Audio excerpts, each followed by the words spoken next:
السلام علیکم۔ قرآن میں ایک ایسی صورت بھی ہے جو ہمیں بیک وقت دو انتہائیں دکھاتی ہے۔ ایک طرف ایمان کی وہ طاقت جو بڑے سے بڑے ظلم پر غالب آ جاتی ہے، اور دوسری طرف تکبر کا وہ انجام جو انسان کو زمین میں دھنسا دیتا ہے۔ جی ہاں، آج ہم سورۃ القصص کے انہی گہرے اور سبق آموز قصوں میں غوطہ لگائیں گے۔ تو آج کے سفر میں ہمارا روڈ میپ کیا ہوگا؟ سب سے پہلے تو سورت کا تعارف دیکھیں گے، پھر حضرت موسیٰ علیہ السلام اور قارون کے مشہور قصوں کی گہرائی میں اتریں گے، اور آخر میں دیکھیں گے کہ ان واقعات سے ہم اپنی زندگی کے لیے کون سے عملی نقاط نکال سکتے ہیں اور اس سب کا خلاصہ کیا ہے۔ چلیں، تو سب سے پہلے بات کرتے ہیں سورت کے تعارف کی۔ یہ جاننا بہت ضروری ہے کہ یہ سورت کب اور کن حالات میں نازل ہوئی، کیونکہ اس کا پس منظر ہی اس کے اصل پیغام کی کنجی ہے۔ سورۃ القصص ایک مکی سورت ہے۔ اب اس کا مطلب کیا ہے؟ اس کا مطلب یہ ہے کہ یہ اس وقت نازل ہوئی جب مکہ میں مسلمانوں پر سختیاں کی جا رہی تھیں۔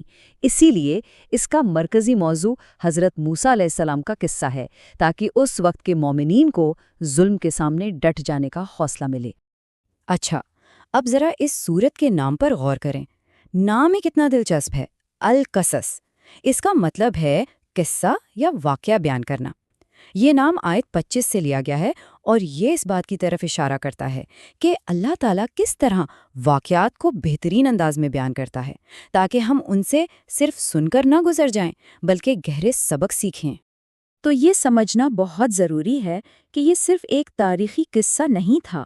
نہیں، بالکل نہیں۔ یہ دراصل نبی کریم صلی اللہ علیہ وسلم اور آپ کے صحابہ کے لیے ایک بہت بڑی تسلی تھی۔ وہ مکہ میں جن حالات سے گزر رہے تھے، حضرت موسیٰ کی زندگی میں انہیں اپنی جد و جہد کی جھلک نظر آتی تھی، اور اس سے انہیں یہ یقین ملتا تھا کہ بھلے حالات کتنے ہی مشکل کیوں نہ ہوں، آخر میں جیت حق کی ہی ہونی ہے۔ چلیں، اب آگے بڑھتے ہیں سورت کے بالکل مرکزی حصے کی طرف، یعنی حضرت موسیٰ علیہ السلام کے قصے کی طرف۔ اور یہ صرف ایک کہانی نہیں، یہ ظلم کے سامنے ایمان کی جد و جہد کا ایک مکمل منشور ہے۔ اس سورت میں حضرت موسیٰ علیہ السلام کے سفر کی پوری تفصیل ملتی ہے، ان کی پیدائش سے لے کر اس ظالم فرعون کے ساتھ مقابلے تک۔ یہ قصہ ہمیں یہ دکھاتا ہے کہ جب کوئی اللہ کے منصوبے پر بھروسہ کرتا ہے تو پھر دنیا کی کوئی بھی بڑی سے بڑی طاقت اسے شکست نہیں دے سکتی۔ یہ ہر زمانے کے لیے امید اور ثابت قدمی کا ایک زبردست پیغام ہے۔ اچھا، ایک طرف تو حضرت موسیٰ علیہ السلام کی کہانی ہے جو ایمان اور اللہ پر توکل کی ایک روشن مثال ہے، لیکن یہ صورت ہمیں سکے کا دوسرا رخ بھی دکھاتی ہے، اور وہ ہے قارون کی کہانی۔ ایک ایسی کہانی جو تکبر اور دولت کے نشے کا عبرتناک انجام بتاتی ہے۔ یہاں دیکھیں، دو سوچوں، دو رویوں کا فرق بالکل صاف نظر آتا ہے۔ ایک طرف قارون ہے جو کہتا ہے یہ سب تو مجھے میرے اپنے علم اور قابلیت کی وجہ سے ملا ہے، اور دوسری طرف ایک مومن کا رویہ ہے جو کہتا ہے یہ میرے رب کا فضل ہے۔ ایک طرف تکبر ہے اور دوسری طرف شکر گزاری۔ اور پھر قارون کا انجام کیا ہوا؟ وہی جو اس کے تکبر کا نتیجہ ہونا تھا۔ چونکہ اس نے اللہ کی نعمتوں کو اپنی بڑائی سمجھا، تو اللہ نے زمین کو حکم دیا کہ وہ اسے اس کے تمام خزانوں سمیت اپنے اندر نگل لے۔ یہ ایک ابدی سبق ہے، جس چیز پر انسان غرور کرتا ہے وہی چیز اس کی تباہی کا سامان بن جاتی ہے۔ تو ٹھیک ہے، یہ قصے تو ہو گئے، لیکن ان طاقتور کہانیوں سے آج ہمیں اپنی زندگیوں کے لیے کیا سبق ملتے ہیں؟ چلیں اب ذرا ان علمی اور عملی نکات پر بات کرتے ہیں جو اس صورت کا اصل نچوڑ ہیں۔ دیکھیں، ان قصوں میں ہماری روزمرہ کی زندگی کے لیے بہت گہری حکمتیں چھپی ہیں۔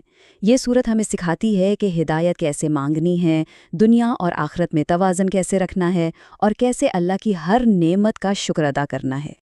تو سب سے پہلی اور بنیادی بات جو ہمیں سمجھنی ہے وہ ہے اپنے زاویہ نظر کو درست کرنا۔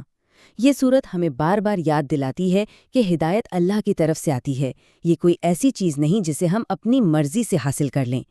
اسی طرح یہ دنیا اور اس کا سارا سامان یہ سب عارضی ہے۔ ہماری اصل منزل اور توجہ آخرت کی ہمیشہ رہنے والی کامیابی پر ہونی چاہیے۔ اور قارون کی کہانی سے ہمیں تکبر کی خطرناکی کا اندازہ ہوتا ہے۔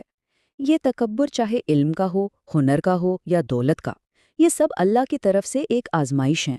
ان چیزوں پر غرور کرنا سیدھا تباہی کا راستہ ہے، جبکہ ان پر عاجزی اور شکر گزاری ہی کامیابی کی ضمانت ہے۔ اور آخر میں آپ دیکھیں کہ یہ تمام قصے اور نصیحتیں ایک بنیادی عقیدے پر آ کر جڑ جاتی ہیں کہ اللہ کی ذات کے سوا ہر چیز کو فنا ہونا ہے۔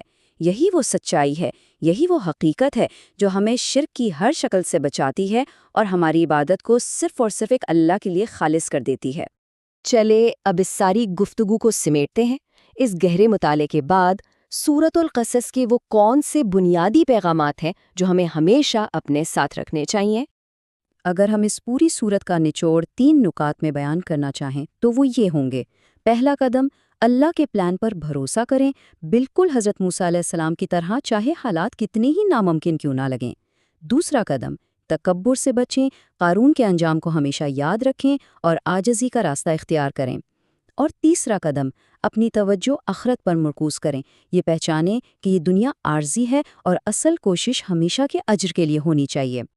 اور یہ ساری بات چیت ہمیں ایک بہت اہم سوال پر لا کر چھوڑتی ہے، جس پر ہم سب کو سوچنا ہے۔ ہم اپنی روزمرہ کی زندگی میں اللہ کی دی ہوئی نعمتوں جیسے علم، خاندان، صحت، ان سب کے لیے عملی طور پر شکر گزاری اور عاجزی کا اظہار کیسے کر سکتے ہیں؟ اس سوال کا جواب ہی دراصل اس صورت کے پیغام کو اپنی زندگی میں اپنانے کا پہلا قدم ہے۔